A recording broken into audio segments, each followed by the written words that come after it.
All right. Good afternoon. Good afternoon, everybody. Good afternoon. I'm Andy, and welcome to this week's Team Kentucky Update. We have some really big news this week, but we always start these updates with positive economic development news. So on Tuesday, I was in this rotunda hosting a unique and exciting groundbreaking. I was excited to join Frankfort Mayor Lane Wilkerson, Franklin County Judge Executive Michael Mueller, and Secretary Jim Gray, local commissioners and magistrates, and others to celebrate the groundbreaking of the paddocks of Frankfort. This $150 million mixed-use development project is the largest in Frankfort and Franklin County history. And what's pretty exciting about this project for people like me who live here is it's bringing a Target to Frankfort. The project is expected to directly support 1,085 jobs and $28 million in annual wages. The development is also projected to create 1,732 construction jobs. Frankfort is a special place filled with special people. It's the city my family calls home. This groundbreaking was the biggest of its type ever in Franklin County, and we were excited to see the economic impact that it and others are making. Now, for today's big news. Today we're here for some really positive and exciting and encouraging news to share about our fight against addiction in the Commonwealth. For decades, opioids and other dangerous drugs have caused pain, heartbreak, and loss across Kentucky and across the nation. Too many lives, too many children of God have been lost to substance abuse. At this point, all of us in this state have lost somebody. Most of us have lost multiple people to a fatal overdose. That's why my administration has made fighting this epidemic a top priority. Today, we are releasing the 2023 Kentucky Drug Overdose Fatality Report, which shows that overdose deaths in the Commonwealth have decreased for a second year in a row.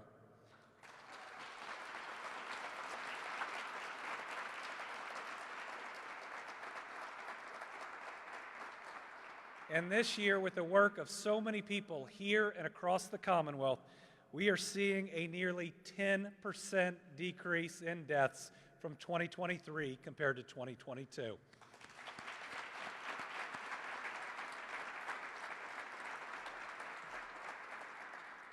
The rotunda is filled today with people from treatment, recovery, law enforcement, those that have provided Narcan statewide, those that work in city, county, and state governments, and you have all worked so hard for years and years, not always being able to see or to know the moment that shows that your work is truly mattering statewide, statistically. Well, that day is here.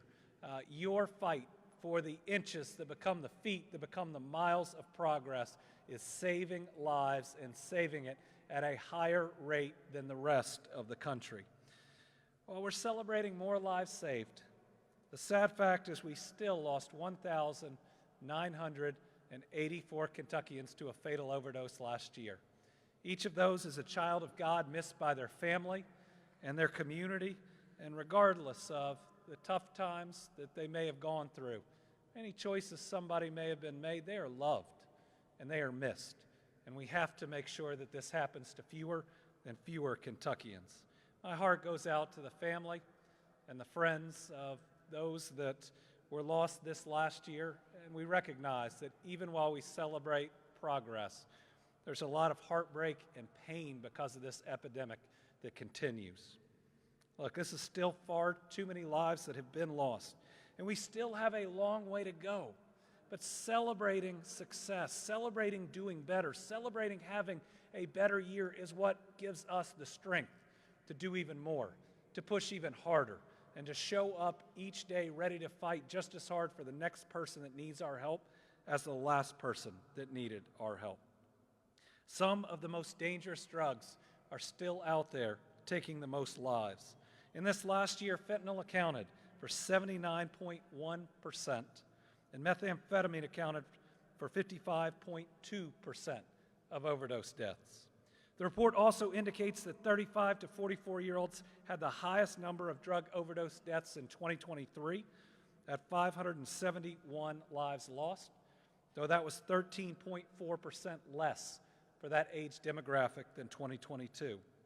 And while our state saw a smaller increase in this report, there continues to be a concerning trend of increased overdose deaths among Black Kentuckians. In this report, there was a 5% increase. That is unacceptable, while we are seeing an overall 10% decrease.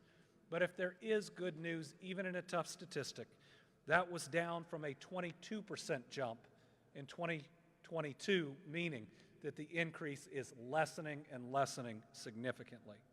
But it does say that we have to continue to act intentionally, that we have to refuse to say any increase is okay and instead ensure that every demographic, every single one of any kind in Kentucky, sees the type of success that we're talking about in our overall numbers.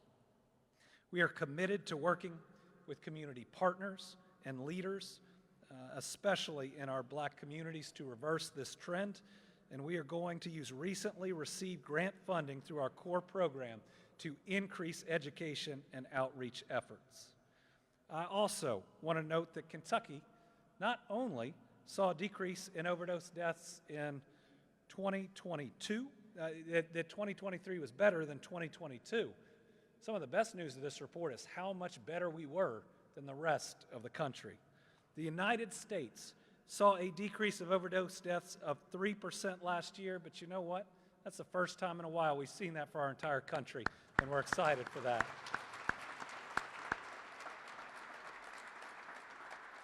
It's been since 2018 that our country could report a decrease in drug overdose deaths, but think about that and what it says about your work in this community in Kentucky, when nationally the decrease was 3%, and here it was almost 10. You look back at 2022, and Kentucky was one of only 8 states in the country with a significant decrease in overdose deaths. That was 5%. We rightfully celebrated it. And this last year, we did almost twice as good. Today's news follows a long list of positive actions that we have taken with so many people in this room. And let me tell you, when I'm asked what has led to this, it's everything. It's all of the work of everyone in this room and across the state who have fought so hard, who have created new facilities that have been there for our people in need. It's our first responders who do a better job every year of bringing people back, because the answer to how many times you ought to revive someone who's overdosing is every single time that is somebody's loved one.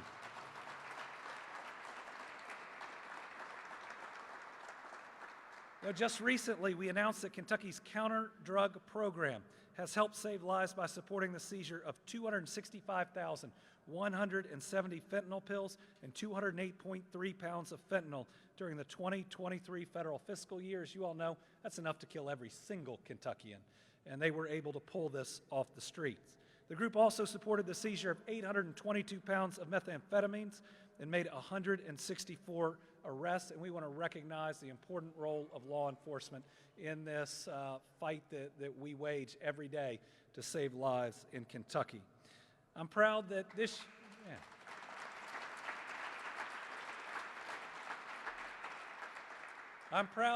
year we got the official study from a Tennessee university that Kentucky leads the country in residential drug and alcohol treatment beds per capita. It's not even close. We have more beds, more opportunities than any other state in the country. Thank you all who have helped make that happen.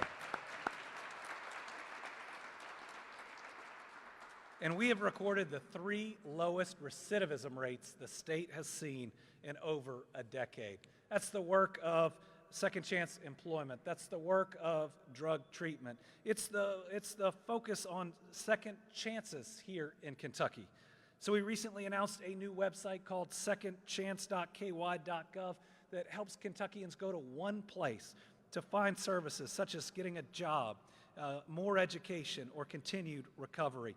It also connects business leaders that want to step up and do the right thing and be that next second chance employer. And with more second chance employers than ever before, we want to encourage even more. Let's thank our second chance employers for the good work they do.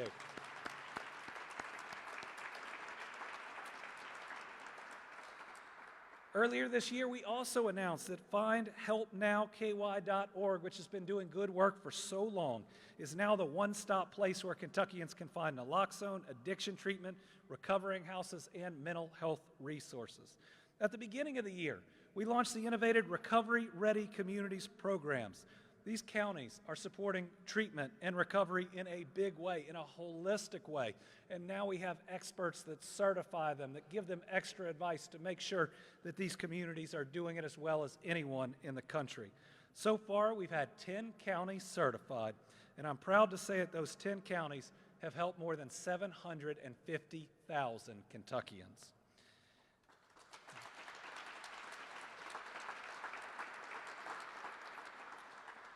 Last year, the state supported the distribution of more than 160,000 doses of Narcan. We helped nearly 15,000 individuals access treatment and recovery through the Treatment Access Program, where we help those without health insurance get the help they need. I think it was last year when we could officially say that the ability to pay is no longer an obstacle to treatment. We can get any Kentuckian who needs help in treatment virtually immediately. What a long way we have come together over this last decade. As we know this,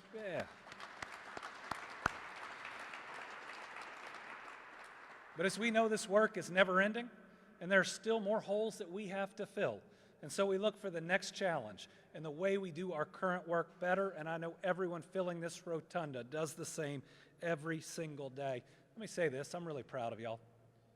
I mean, you're saving lives all over Kentucky. You've been responsible for saving the life of someone's son or daughter, someone's mother or father, someone's close friend. You can't quantify that, though we're proud of the statistics that are out there. What you do is special and important. We are grateful, and we need you to keep doing it and do even more of it in the future.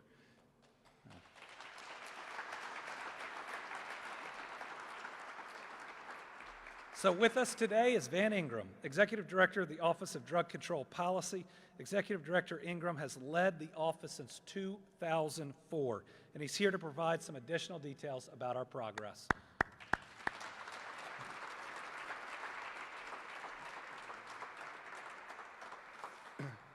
Thank you, Governor. Excited about this announcement today, but it's really the best announcement we've had in such a long time. But the Target thing, my wife and I got really excited about that. But this is a lot better. We are excited about the significant reduction in overdose deaths. But there's no one agency or no one group of people that can claim ownership of this success. It's people all over this state. It's public health workers, it's EMS workers, it's advocates, it's syringe service programs, it's so many things that I get to see happening in this state at every corner. There are dedicated people fighting this in their community. The governor mentioned Recovery Ready Communities. We launched that program in January of 23. We couldn't keep up to get all the applications processed. I challenged us to get 10 more in 2024. We're going to surpass that, Governor. And they don't get anything for doing this. All I think communities get is that bragging right of we're a recovery-ready community. And that's enough for our communities in Kentucky because they want that designation. I want to take just a minute and thank the Kentucky Injury Prevention Research Center. Where's that team? There you are. They do an amazing job with this report. They analyze and collect all the data, make it for an old policeman like me to make sense of it, and really educate us. Not only do they prepare this report, but every month they give us a briefing on where we are with EMS runs, with hospital admissions, with ER visits, and with overdose fatalities. So thank you, and join me in thanking the Kentucky Injury Prevention Research Center.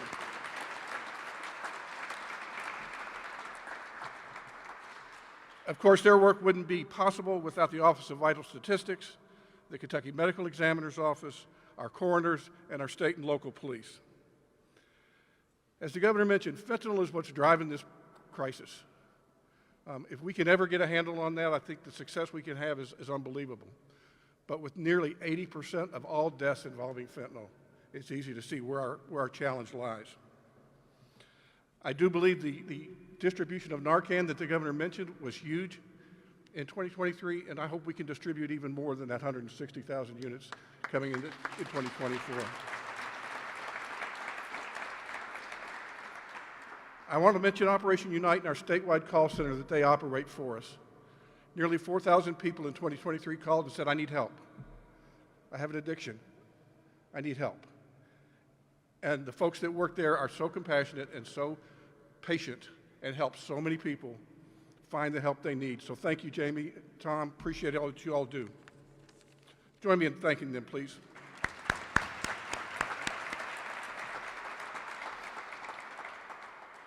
So in the last 4 fiscal years, Office of Drug Control Policy has been blessed to distribute $131 million for treatment, recovery efforts, and prevention efforts, and we hope to keep that continuing. I want to mention 8338-KY-HELP is the call center. Push that number out for me as much as you possibly can. I try to mention it every chance I have because that's a great resource and we want people to use it.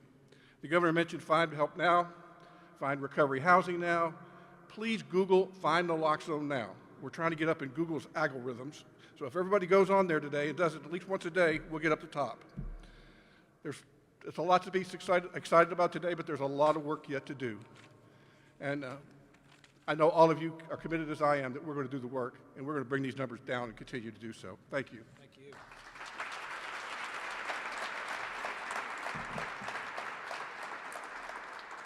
Yeah, I think Van made a pretty important point there, is with the work of everyone in Kentucky, we saw a 10% decrease despite facing the deadliest drugs that the world has ever seen. That means the work that's going on is you're working that much harder to not only see this decrease, but to see it despite the drugs that are out there. We also have Amanda Peters, Director of the Northern Kentucky Office of Drug Control Policy with us. Amanda helped lead Recovery Ready certification process for Northern Kentucky. Amanda, would you join us for a few words? Or more than a few. Congratulations. Good afternoon. Thank you to Governor Beshear for inviting me today to share the outstanding work of Northern Kentucky and SUD response. We are proud to be the first region in Kentucky to receive the Recovery Ready Communities designation. This process has served as a blueprint to assess our recovery-oriented system of care and allowed us to celebrate our many achievements across our region. I have learned over the years that if you are up to date in public health, you are behind. And this systematic approach to revisit and reevaluate our continuum of care has and will continue to make significant impact. Northern Kentucky has embraced evidence-based and quality treatment with transitions in St. Elizabeth Journey to Care, Journey Recovery Center, and many, many of our other partners. We have expanded harm reduction and naloxone distribution through our health department and my office. We have formed a regional reentry hub with Life Learning Center because you cannot talk about recovery and not talk about reentry. Reentry, thank you. Thank you. Reentry is crucial to building recovery capital, and I must express my gratitude to the legislature and Governor Beshear for investing in this important aspect of our care continuum. This programming that will expand across the Commonwealth will provide more opportunities to those who deserve it most. We all know that not one person, one organization, or one system can tackle this issue alone, and my Northern Kentucky partners are committed to this work every day, and we have hard conversations asking what we can do to be more of a recovery-ready community. We are also grateful to our local governments and our judges, executives who support and are engaged in this work and allow so many of us to do this and make an impact, especially myself. I am often asked why I do this tireless work, and it's simple. It matters. It matters to so many people. There is not one person in Kentucky that this does not affect indirectly or directly. Personally, I know what it's like to be a child of a long-term incarcerated parent. Mental health and substance use disorders affected my everyday life. It was turbulent, and unpredictable, but it made me resilient, resourceful, and uniquely positioned to do this work and make an impact on families just like mine. And I hope it matters to all of you, because when we champion recovery, we change the health and economic outcomes of not only our regions, but the great state, and more importantly, we are saving lives and changing family trees. Thank you.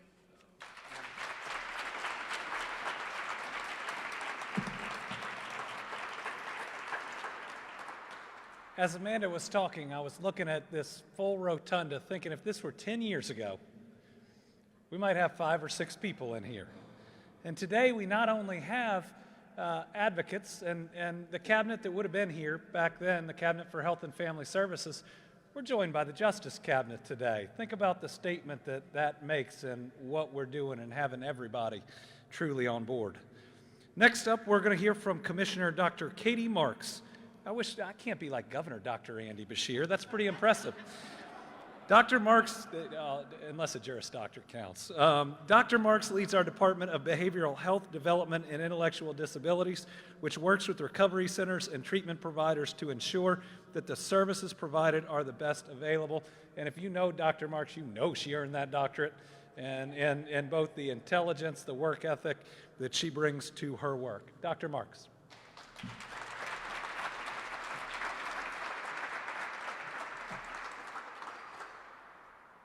We hold this space every year because it's our collective reflection. It's our map of where we're seeing progress, meaningful reductions year over year in certain populations and in demographics. It's our memorial to our loved ones. It's a charge of where we must continue to do better, and it's an opportunity to talk about how the landscape of risk is changing over time in our state. And as you heard, contamination of stimulants, methamphetamine and cocaine continue to challenge us, and Black Kentuckians' overdose death rate continues to be disproportionate. But this insight is really important, the progress and the challenges, because it shapes the complexity and the intricacy of how our response continues to evolve. A system of care, really a system of caring that we have developed as Team Kentucky. And I'm so proud of the numerous strategies that we have all employed and continue to innovate. We are leading the country, not just in our progress in overdose deaths, but how we approach as a community our understanding of a comprehensive system of care. Prevention among youth by building protective factors like connection and help seeking, and reducing risk factors like adverse childhood experiences. Safer prescribing of medication, as well as safe storage and disposal. Life-saving naloxone, we can't say it enough.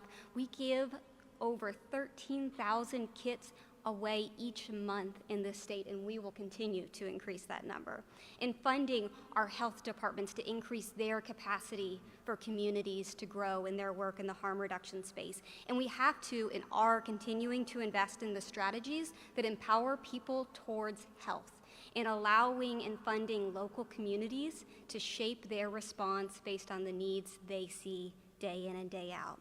We're fighting back against the stigma that perpetuates shame and isolation. Unshamed Kentucky is our state's anti-stigma campaign, and in the past 6 months alone, it's had 2.8 million video views of Kentuckians sharing their stories.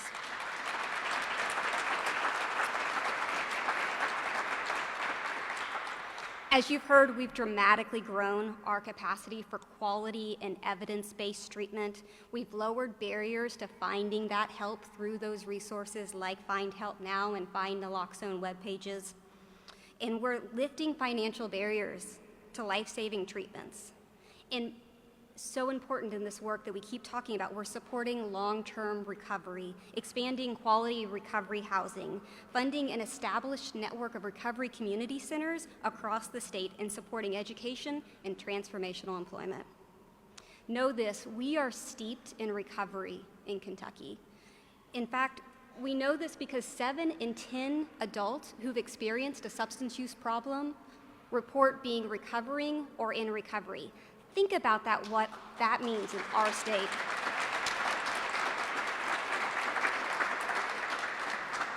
And so with this hope, our commitment is to a recovery-driven system of caring for every Kentuckian and every community. Thank you.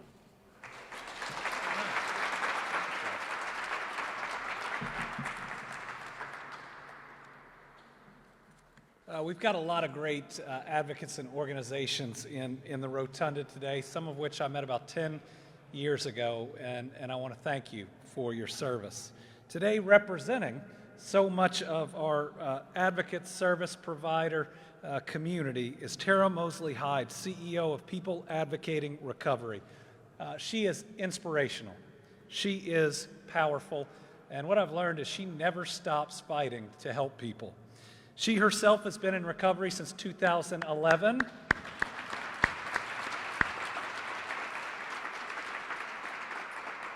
And since being in recovery, Tara has worked to create a Kentucky that is safe and accepting of those in recovery. This is the least amount of stigma that I've ever seen in my life, and I know we have to do more. But just what we see across the Commonwealth, how many people in a community come out when we're opening a new recovery center means we are moving in the right direction. So Tara, we're so proud of you. Would you please come and say a few words?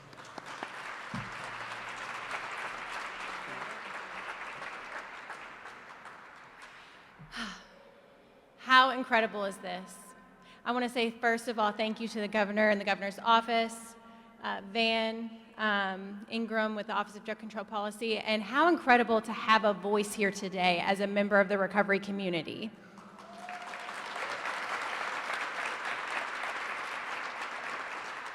And as I said, first and foremost, I am only a member of a very beautiful, large recovery community that is also present here today. So first, today we are recognizing an important milestone in the fight against opioid poisonings. I think it's important to point out the tireless work of our public service agencies, our public health agencies, our public safety agencies, and that collaboration, because we cannot do this alone. We have to come together. When I was invited to participate in this conversation, I invited some of our local friends, some of our statewide friends in our law enforcement agencies, some of our Kentucky Harm Reduction Coalition that is here present today. And how important is it that we can all bridge together and change this divide that has been surrounding substance use disorder for years? It's a beautiful opportunity to be here today. I can tell you firsthand that it can be difficult when facing a crisis to navigate the systems of power. I'm proud to work collaboratively with these structures to ensure that we give people the access to life-saving resources that our community needs and deserves. At People Advocating Recovery, we are incredibly proud to finally see some progress and a decline of opioid poisonings in our state overall. The work is not done. We still continue to see some increases, but one life lost to our community is a family that's impacted forever, and our community deserves better. We deserve better. And as Kentuckians, we can come together and create systemic change in our Commonwealth, but we have to come together.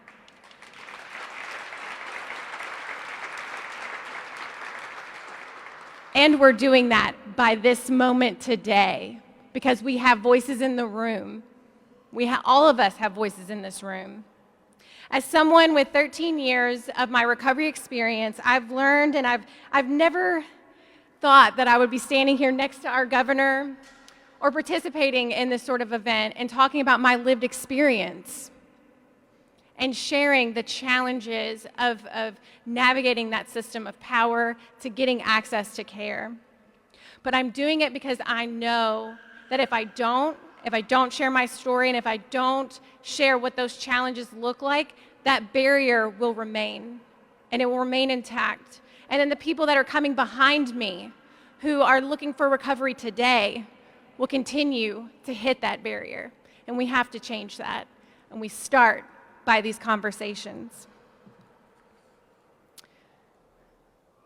If we want to see change in the lives of our neighbors, we have to come together. I ask our community to do the same by sharing their story and be the change that you want to see in our community. Help us create systems of support and continue on the path of building a stronger Kentucky that thrives. And if you need help, give us a call. Thank you.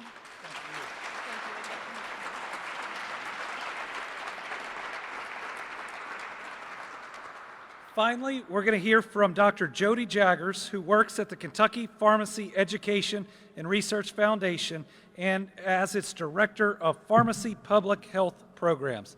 Dr. Jaggers is going to provide us a demonstration of how to use Narcan and tell us a little bit about the importance of this life-saving drug. This is one of the most important tools in our fight against this epidemic. As Attorney General, I've seen it firsthand. Traveling one day with someone in the car in front of us that overdosed, helping to pull him from that vehicle and watching life drain from his face as he had stopped breathing. I saw Lexington EMS administer Narcan effectively, and I saw him come back to life. It is so important. And while I served as Attorney General, I worked to hold drug manufacturers like Teva accountable for their role in fueling the drug crisis, and that work is paying off. In October, our current Attorney General announced that Teva has agreed to pay more than $71 million over 13 years and provide more than 23,000 units of naloxone, also known as Narcan, for distribution in Kentucky annually. That's really good work done by the AG's office. See, when we do this right, it's not red or blue. It's about saving people's lives and moving our families forward. So I'm proud that we just joined the Office of the Attorney General and the Kentucky Pharmacists Association and announced that nearly 8,000 of these doses arrived at 5 distribution centers across the Commonwealth. So now we'd love to hear from Dr. Jaggers.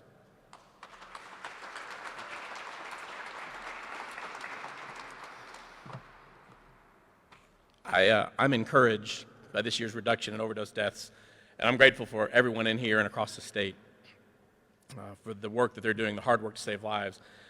And I'm reminded that there's no insignificant victories in this battle that we're fighting. 9.8% is not an abstract number. That represents 151 families whose loved ones still have a chance to recover and live the life for which they were created. And so that's something that we always need to put in perspective, these numbers. It's been mentioned already today by several people, but naloxone remains our most powerful tool to save lives. However, for naloxone to save the most lives, it has to be in the hands of individuals most likely to witness an overdose. You can't give yourself Narcan if you've overdosed, but you can be a hero. Anyone can save a life and be a hero by carrying and being willing to administer this very simple to use but profoundly effective product. And it really is as simple as just 3 steps.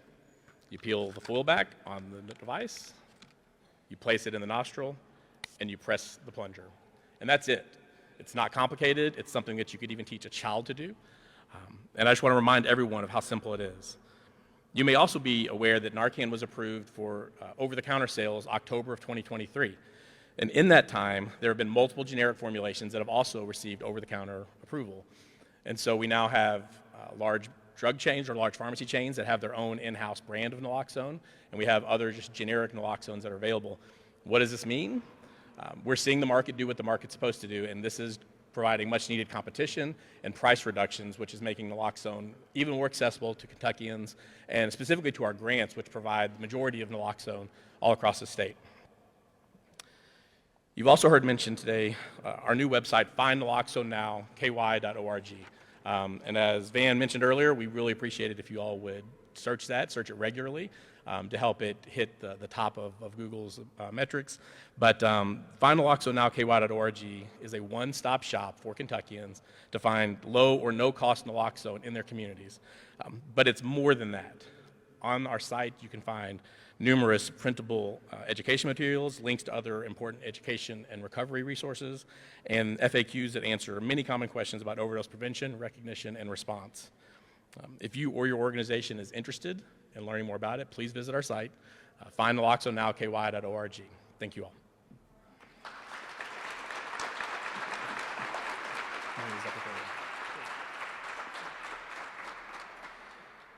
We are glad that this community has been here today to help celebrate a nearly 10% decrease in overdose deaths and the second annual decrease. Thank you so much for your work. We're going to move on to some other announcements, exciting news going on in Kentucky. I recognize that folks here are busy. It's okay if you take off a little early while we're talking about the other pieces, but feel free to stick around if you'd like. We need all our speakers to stay because we know there's going to be questions at the end. I'll turn it over to the Lieutenant Governor for some more updates. All right. Thank you, Governor. We're going to keep the good news going. The end of the Mountain Parkway expansion is in sight, which is great news for everybody. Yeah. A Federal Highway Administration review found that no significant environmental impacts will arise from the building of the final 13 miles of the project, the Magoffin-Floyd segment. It's the last remaining portion of the parkway that's not already under construction, and now we have the green light to move forward. We announced plans for this segment just a year and a half ago. It includes new cross-country route from Salyersville to Prestonsburg instead of expanding the current Kentucky 114 corridor, because this option has fewer disruptions and property impacts to homes and businesses. The Mountain Parkway expansion isn't just an investment in a road project, it is an investment in safety and opportunities for the people of Eastern Kentucky. This federal decision affirms our assessment that progress, people, and places are prioritized as we fulfill a commitment that is decades in the making. We are grateful for public input throughout the process as we create a safer connection between Eastern Kentucky and the rest of the Commonwealth, improve local communities, and ignite economic potential in one of the most beautiful places in our state. And we're going to keep it in Eastern Kentucky. I am pleased to announce that Kentucky is getting a combined $103 million in 2 programs to continue cleaning up hazards left by historic mining and to bring jobs back to Eastern Kentucky. The Department of the Interior, through the federal bipartisan infrastructure law, has awarded the Commonwealth more than $74 million. This money will be used to make people's lives better by fixing mine slides, putting out seam fires, and closing dangerous open portals. The funding will also be used to rebuild ailing water infrastructure and address water supply issues. This program has already done so much to protect Kentucky homes and make communities safer, and this new round of funding will allow us to get to areas that sorely need it. With previous grants, we have begun or completed more than 40 projects in 15 counties, totaling almost $45 million. I'm also pleased to announce that Kentucky has received a grant of more than $28 million to bring jobs and new businesses to Eastern Kentucky communities through the Abandoned Mine Lands Economic Revitalization Grant Program, also known as AMLR. AMLR was established to help coal-producing states recover from the downturn of the industry. This program has now awarded nearly $225 million to 86 projects in 25 Eastern Kentucky counties. And when completed, these projects are expected to create more than 3,000 new jobs across the region. This year's funding, by the way, will be given directly to Kentucky rather than being held by the federal government, which will help us significantly cut down the time that it takes to get those projects up and running. So for the contractors who are interested in working with us, you should visit eec.ky.gov/AML for more information. And more information about the AMLR program can also be found at the Energy and Environment Cabinet webpage. Thank you so much, and I'm going to turn it back over to Governor Beshear.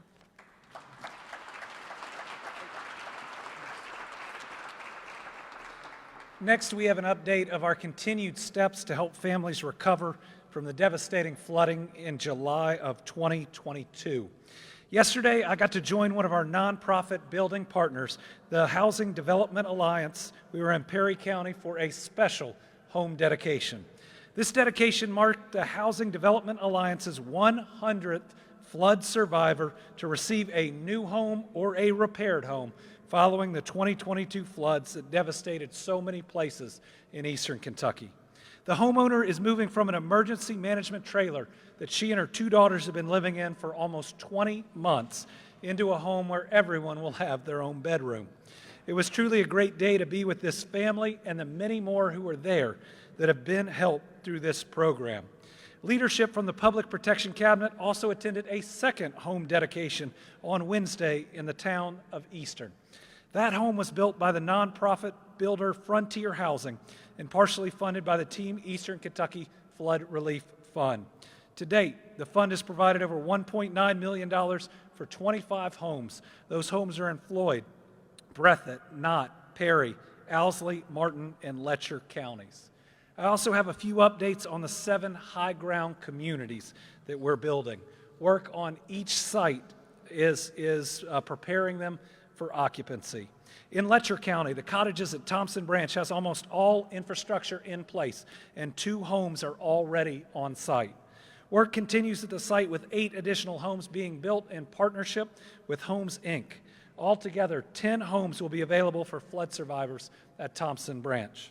At the 4-acre site in Floyd County, formerly owned by the Wayland Volunteer Fire Department, 11 homes are getting interior and exterior finishes, and families are preparing to move into the newly constructed homes in June or July. This project is the quickest to occupancy, and it's in partnership with the Appalachia Service Project. Also in Floyd County, New Hope Estates has partnered with Mountain Housing to construct 33 new homes and rehab 1 home to assist flood survivors. Engineering is ongoing and a groundbreaking is expected this summer. At Chestnut Ridge in Knott County, ground assessments and environmental reviews are complete. Water and sewer and road designs are complete. Water and sewer line installation is starting now, actually. They're digging the trenches. And the first section of the access road will begin in June. There are 2 parts of this project, one being done by a nonprofit, one being done by the state with other partners. You are going to see a ton of homes coming up in Knott County on this site, especially late fall, and it's going to have space for hundreds of homes. Back in Letcher County at Grandview, the ground assessment review is complete and an environmental review is underway. Funding applications for water and sewer projects are being submitted to the U.S. Department of Agriculture Disaster Relief. In Perry County at Skyview, ground assessment and environmental reviews are complete. We have rehabbed a bridge to get heavy equipment over to it. The access road is under construction, and we believe we could have homes also coming up there in the fall. We believe that on Skyview alone, we could have over 1,000 Kentuckians living there in about 1.5 to 2 years. 1,000 Kentuckians in a brand new neighborhood. That's more than a step. That is a solution, especially for families who deserve it so much. And at Olive Branch in Knott County, ground assessments and environmental reviews are complete, and the right-of-way plans are in development for the initial road access. So we also have an exciting partnership to announce today. FAHI, formerly known as the Federation of Housing Enterprises, is partnering with Team Kentucky as we recover from these floods.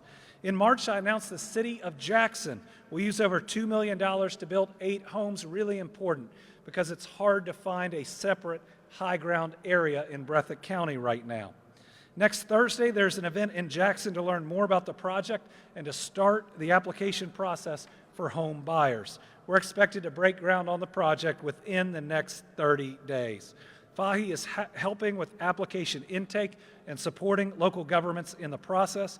We have a video from a great local leader, Jackson Mayor Laura Thomas, talking about this partnership. Before you start it, I still remember calling during the flooding. We thought that a dam was going to break that could flood a larger part of Jackson, and she was out there herself, along with the state police, trying to go door to door in a place that could have been heavily flooded at any minute to try to get our people to safety. This is a real special mayor. Good afternoon, Governor Beshear. I'm happy to hear that the Commonwealth is contracted with FAHI to support local government as we work toward housing development and recovery. As you know, Breathitt County and City of Jackson were devastated in both 21 and 22 by the historic flooding. We are in a housing crisis. Our infrastructure is old, and we need many projects to help in this recovery effort. FAHI has the resources, they have the expertise to help with housing.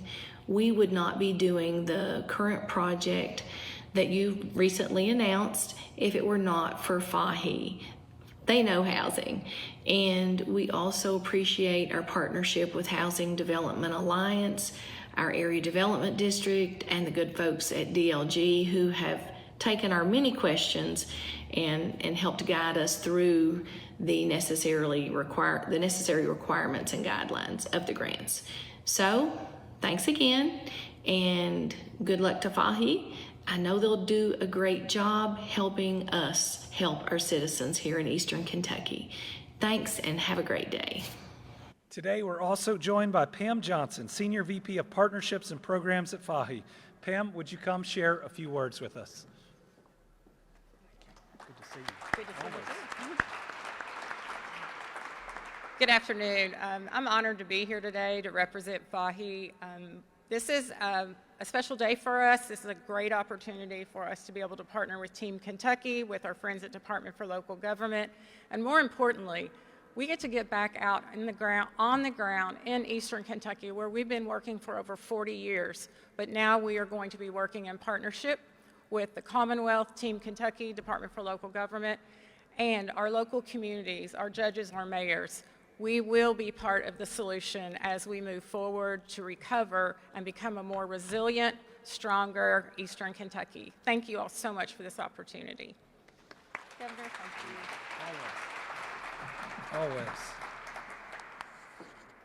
Always. For those who are interested in this, please visit housingcan'twait.org and fill out the interest questionnaire. A FAHI representative will get in touch with you. In total, Housing Can't Wait partners have now built 63 new homes and rehabbed 270 homes in Eastern Kentucky.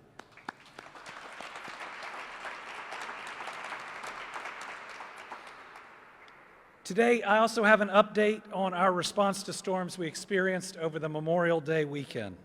The National Weather Service of Paducah recently announced the combined tornado paths on May 26th that produced a record-shattering total for the region.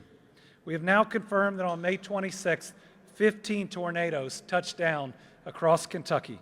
Their path of destruction covered 162.42 miles, and they stretched across 19 counties. Sadly, we lost 5 Kentuckians. Again, 5 children of God whose families are still grieving. I'm proud to announce that through $50,000 in private donations, the funeral costs for those families will be covered. I want to thank the anonymous, we can clap for them. I want to thank the anonymous donor who gave $40,000, which will be administered through the nonprofit Cadence Clause, and the Kentucky Distillers Association, which gave an additional $10,000. Thanks to their generosity, these families will have one less thing to worry about as they navigate their grief and try to figure out how to rebuild. On the day after the storm, along with Director of Emergency Management Eric Gibson and leadership from the Kentucky National Guard, I visited a number of areas that have been impacted. What we saw was devastation, grief, and exhaustion. But we also saw resiliency, including in the town of Barnsley that had been hit for the second time in the exact same location. Every home we approached, there were neighbors helping neighbors, whole church congregations that had turned out to help some of their parishioners, people who had shown up and never met the homeowner, doing everything they could to help them. Pennyroyal State Park immediately stepped up, opening its doors just hours after the event, taking in survivors, reminding us in this 100th anniversary for our state parks how important they are in our times of great difficulty. Some of the individuals that showed up there had lost power while others had lost everything. As of today, they are still helping to shelter 9 families consisting of 38 Kentuckians. Barren River State Park is also helping to shelter a family of 2. Staff from Kentucky Emergency Management and FEMA have already begun assessing damages in many impacted counties to determine if this event will be eligible for a federal declaration. I believe that it will certainly qualify for public assistance, and I believe it is very likely to qualify for individual assistance. But as of today, that application has not been able to be made because you have to bring in all the information. So, speaking of federal declarations and trying to clear up something that's out there, we did receive a federal declaration for individual assistance for residents affected by the April 2nd, 2024 storms. So the news that's been out there right now, that thankfully the media is getting out, about different FEMA centers and disaster recovery centers that are being set up where you can apply for individual assistance, those are for the April 2nd, 2024 storms. If you were impacted by the Memorial Weekend storms, we need you to document it. We need you to turn it over to your local EM director, and that's what we will use to collate that information to make those applications, and then we hope to receive that individual assistance, at which time we will open similar disaster recovery centers in those counties that you can come in and get that help. So again, the disaster recovery centers and the individual assistance that's currently being reported on is for the April 2nd, 2024 storms. We will be applying for the Memorial Day weekend storms and hope to have good news in the future where we could open similar facilities. So, for Kentuckians that have damage following the April 2nd severe storms, the counties that qualified were Boyd, Carter, Fayette, Greenup, Henry, Jefferson, Jessamine, Mason, Oldham, Union, and Whitley counties. You may be eligible for federal aid. Survivors can apply for assistance in several ways: online, through disasterassistance.gov, through the phone calling FEMA at 800-621-3362, using the FEMA app, or visiting a disaster recovery center. As of this morning, FEMA has processed 252 applications in the 11 declared counties and thus far dispersed $278,000 in individual assistance. We currently have 3 disaster recovery centers. They're in Boyd, Henry, and Fayette counties, with more to come. We have detail on each of these centers on the slide that you see. And in these centers, the Small Business Association has representatives, and they've opened 2 business recovery centers for the first time ever after disaster and recovery. They are in Jefferson and Jessamine counties. The Small Business Association offers low-interest disaster loans to small businesses, nonprofit organizations, homeowners, and renters. Their business recovery centers are open for those in the 11 counties that we just mentioned, and they're ready to meet with staff and learn how they can help with a survivor's needs. Listen, I know that this is difficult. We're talking about a July 2022 flood that we are still rebuilding from. Then those early April storms that were bad enough where we qualified for individual assistance. And since then, we had the storms over Memorial Day that killed 5 Kentuckians. But I promise you this, we will never get tired. The people that were harmed in this latest storm deserve our help just as much as those that have been harmed in previous storms. We are going to give every bit of effort to help you out. And finally, I want to take a moment to honor the 80th anniversary of D-Day. 80 years ago on D-Day, freedom prevailed, and today we pay tribute to those who fought and those who paid the ultimate sacrifice for our freedom. We are the home of the free because of the brave. And today is a time to honor and uplift those heroes that are still with us. You all make us proud for your bravery and for stepping up to serve our country in one of its greatest times of need. Today, we are recommitted to being worthy of those sacrifices of all our service members and their families made that day, and we recommit ourselves to honoring all of our armed forces and their heroes. Let's keep working to be worthy of their sacrifice. And so today, in a day where to be worthy of their sacrifices, we've shown that we're helping more people than we would have lost in the past. We're going to have 2 Team Kentucky All-Stars. All of our D-Day veterans, including those that are still with us and those that have been lost, as well as everyone in this treatment and recovery community. Now, what people ask of us is that we create a better life for their families, their grandkids, their great-grandkids, and thank you for doing that. How about for these heroes?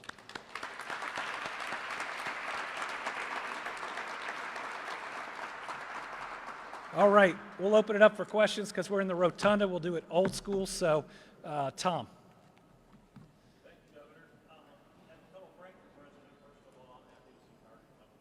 Frankfurt's very happy about Target.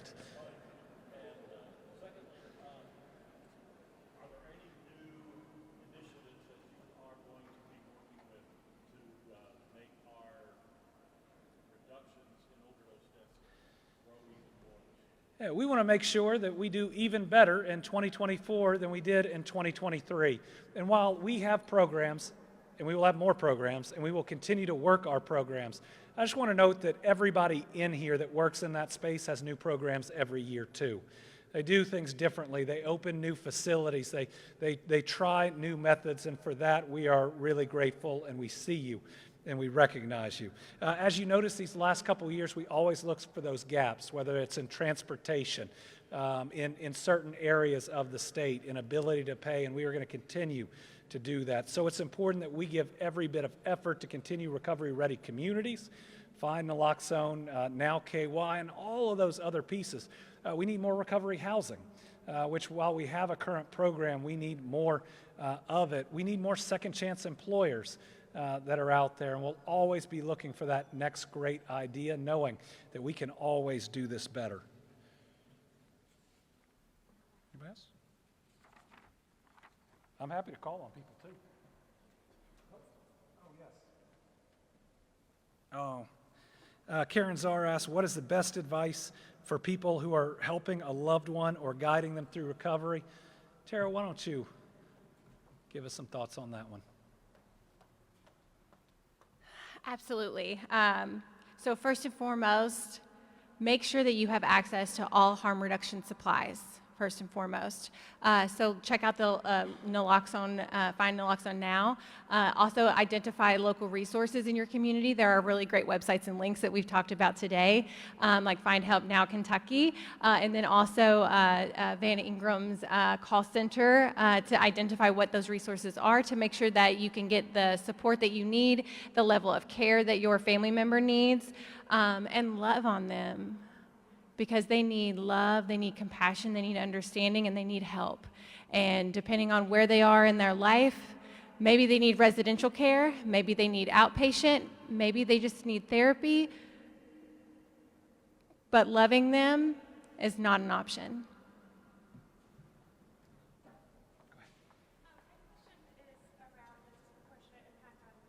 Yeah.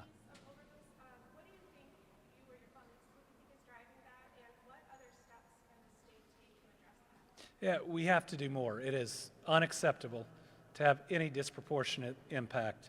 And at a time when we've seen overall overdoses go down 10%, to see a 5% increase in our African American population is not okay. If there is a silver lining, it moved from 20% increase the year before to 5%, but it has to get to zero or negative in these coming years. You see a group here today. I think a lot of it is about additional local partnerships. It's listening to people within the community. It's supporting programs that have been proven that work, and making sure that we are intentional, that we recognize that this is a challenge. And again, if there's a lot of success here, but this is a failing. And we have to be as intentional as we can be and put resources where they need to be the most.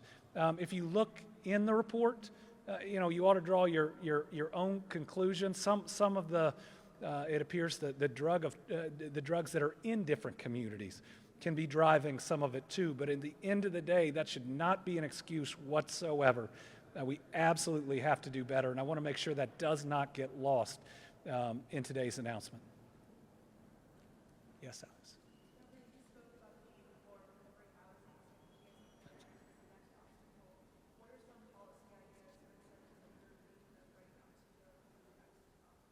Well, thanks, Sarah. I may turn that to Van if we still have him. I know we have a number of programs potentially in the pipeline, but I do think we cannot lose momentum on things like recovery-ready communities. and maybe even recovery-ready neighborhoods where we ensure that we have the very best services. We can't stop on Narcan and naloxone, and we have to continue to increase it. But Van, I'll turn it over to you. I have to apologize. I was over here and didn't hear the question.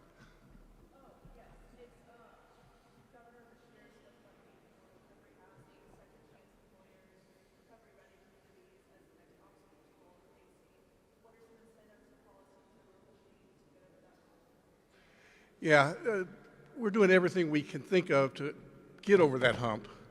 The governor has challenged us with reentry as something he really wants to focus on in the next 3 years. And so many of our folks that come out of jails and prisons are in no better shape than the day they walked in. That's not right. We got to do a better job of addressing people's needs as they come from incarceration. You know, they're 5 times more likely to die of a drug overdose in those initial days of coming out of incarceration. So that's going to be a real focus for us in the next 3 years. So one of those programs that we're working on is Jobs on Day One. The idea that you could have employment the very first day that you leave incarceration after having that different treatment, and if you need it, learning a skill. We've had partnerships with a couple of our prisons with our unions. Kentucky State University, using that Pell Grant program, has been pretty incredible in getting people associate's degrees and others in multiple of our institutions. And I want to say again, not all these ideas come from us. Kentucky State University brought that to us, and it's a great program. Do you have a question? Thank you, Governor Beshear, for acknowledging the increase in overdose death rate in the Black community and the Indigenous and other communities of color. I really appreciate that. I guess what I'm looking for is, and I appreciate you saying that your expectation with the funds is that they are used strategically within those communities. I appreciate hearing that too. Are we also factoring in the youth that have lost their lives? Because I get it, we're talking about unintentional overdoses. When a child dies from poisoning, fentanyl poisoning, it's not considered an overdose. So those numbers are not factored in, correct? Okay. They are factored in? They're factored into that 5%? Yes. This is the group that does the study. That's fine. Yeah. That's the source. Come on, do you want to? Okay.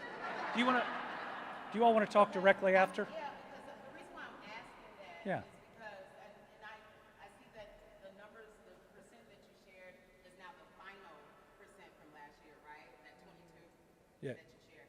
So that was the final from that, for the previous year. From 23, yes. Yes. So I'm just speaking out of true concern. Yeah. Because this epidemic Yeah.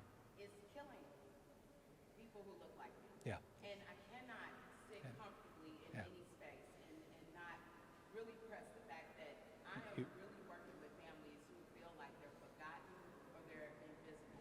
So Well, let's make sure before you leave, you got the sources of the study, you got the head of the office, the right here. Make sure that we have you directly connected with everyone, because you deserve a decrease too. You do.